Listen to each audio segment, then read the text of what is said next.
Hello and welcome to Capital TV Online News. My name is Olive Barrows and these are the stories making headlines. There was marked improvement in last year's Kenya Certificate of Secondary Education examination results, with 149,000 candidates attaining the minimum university grade of C+ and above. Speaking during the release of the results on Tuesday morning, Education Cabinet Secretary Jacob Kaimenyi said this represents 30.8% of candidates who sat the exams compared to 27.5% last year.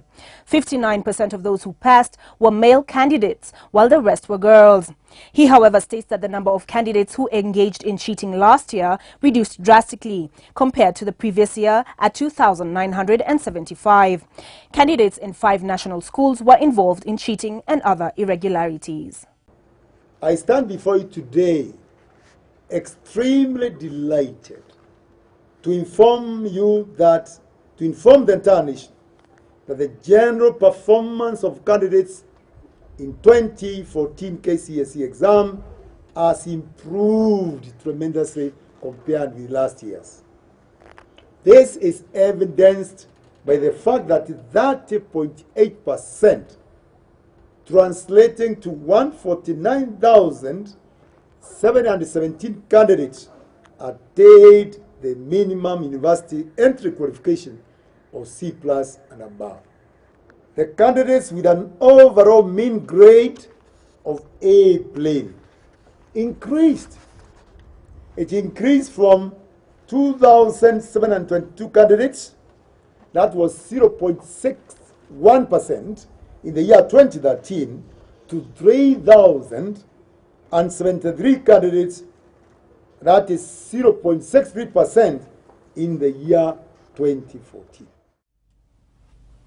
EACC detectives have been deployed to the residence of one of the Anglo Leasing suspects, Deepak Kamani. The officers went to the residence in Kuna mid-Tuesday morning, but it remains unclear if Kamani is in or not. Kamani is one of the businessmen recommended for prosecution by DPP Keriako Tobiko over the multi-billion Anglo Leasing scandal. Others being sought in the case are former cabinet ministers and permanent secretaries. Tobiko has recommended the arrest and prosecution of 13 powerful individuals and 3 firms associated with the scam. Capital Newsbeat has since established that some of those to be prosecuted were detained briefly by EACC detectives before they were freed on bond to appear in court on Wednesday or Thursday.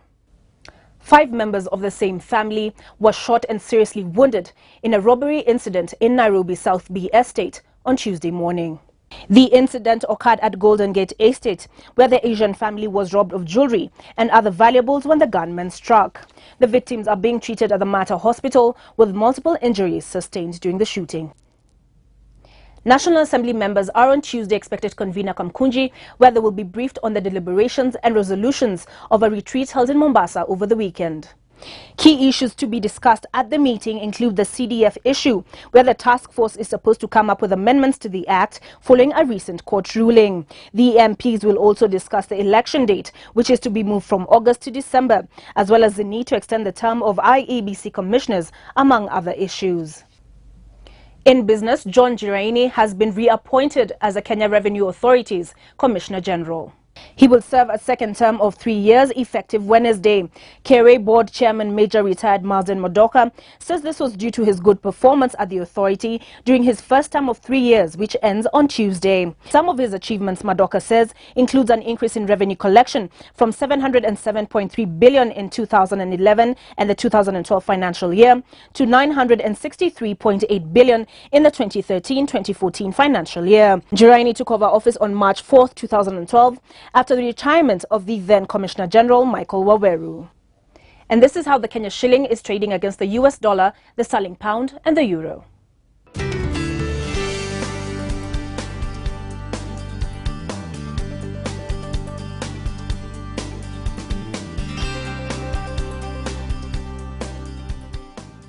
We are the first team from London to win the Premier League. We are the first team to complete an entire Premier League season unbeaten.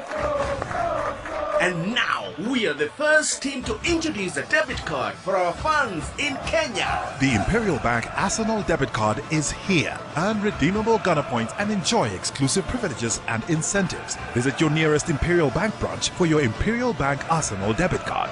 Imperial Bank, looking after your interest.